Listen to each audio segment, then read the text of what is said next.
Tulip সিদ্দিকের রাজনৈতিক ক্যারিয়ারের উত্থান খুবই দ্রুত এবং অনেকের মতে অত্যন্ত নাটকীয়। 2015 সালে প্রথমবার ব্রিটিশ পার্লামেন্টের সদস্য নির্বাচিত হন তিনি। এরপর আর পেছন ফিরে তাকাতে হয়নি। যুক্তরাজ্যের মন্ত্রী টিউলিপ সিদ্দিক বাংলাদেশের ক্ষমতাচ্যুত প্রধানমন্ত্রী শেখ হাসিনার বোনের মেয়ে। তার নাম এখন আন্তর্জাতিক সংবাদের শিরোনাম। টিউলিপের বিরুদ্ধে ওঠা অভিযোগগুলো কি সত্যি যুক্তরাজ্যের সরকারের জন্য বিপদ ডেকে আনছে? প্রশ্ন উঠছে, টিউলিপ কি তার পরিবারের দুর্নীতির সঙ্গে জড়িত? এই প্রশ্নের উত্তর খোঁজার জন্যই শুরু হয়েছে একাধিক তদন্ত। বিশেষ করে 2017 সালে রূপপুর পারমাণবিক প্রকল্পে রাশিয়ার সঙ্গে করা চুক্তি নিয়ে দুর্নীতির অভিযোগ সামনে আসার পর টিউলিপের ভূমিকা নিয়ে প্রশ্ন উঠেছে। গত কয়েক সপ্তাহে টিউলিপ সিদ্দিকের বিরুদ্ধে একাধিক অভিযোগ উঠেছে।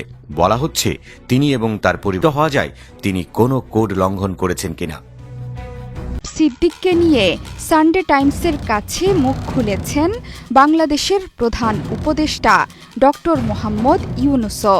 তিনি সরাসরি টিউলিপ সিদ্দিকের সম্পত্তির বিষয়ে তদন্ত হওয়া উচিত বলে মন্তব্য করেছেন। শুধু তাই নয়, সাক্ষাৎকারে টিউলিপের ক্ষমা চাওয়া উচিত বলেও সরাসরি বলেছেন বাংলাদেশের প্রধান উপদেষ্টা।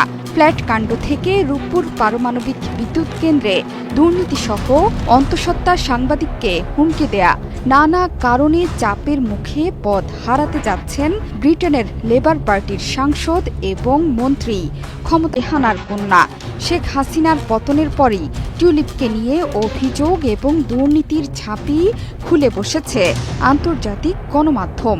সন্দেহ দূর করতে নিজের বিরুদ্ধে তদন্ত চেয়েছেন টিউলিপ সিদ্দিক।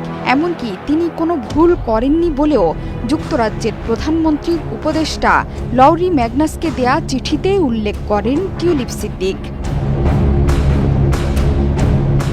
ফ্ল্যাট কাণ্ড থেকে রূপপুর, পাশাপাশি অন্তঃসত্ত্বা সাংবাদিককে হুমকি, সবকিছু মিলিয়ে টিউলিপের মসনদও এখন যায় অবস্থা। এরপর ডক্টর ইউনূসের বক্তব্যের পর টিউলিপের পদত্যাগ দাবি করেছেন যুক্তরাজ্যের বিরোধী দল কনজারভেটিভ পার্টির নেতা কেমি বে। প্রিয় বন্ধুরা, সাবস্ক্রাইব করে দিন। আসসালামু আলাইকুম। সাক্ষাৎকারে ডক্টর মোহাম্মদ ইউনূস বলেন, শুধু বরখাস্ত নয়, ক্ষমা চাওয়া উচিত টিউলিপের। সেই সাথে ইংল্যান্ডে তার সমস্ত সম্পদের ওপর নজরদারি বাড়ানোর আহ্বান জানান তিনি।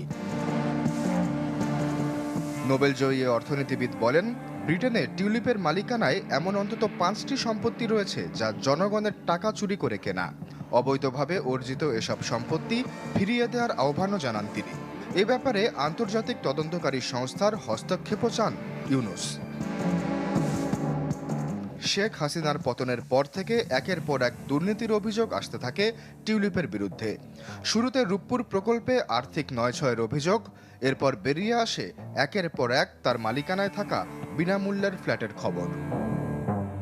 সবশেষে বলা যায়, এই গরিব দেশের জনগণের সাথে বেইমানি তার জ্ঞান, শিক্ষা ও যোগ্যতাকে কলঙ্কিত করে ফেলেছে, যা দুর্ভাগ্য।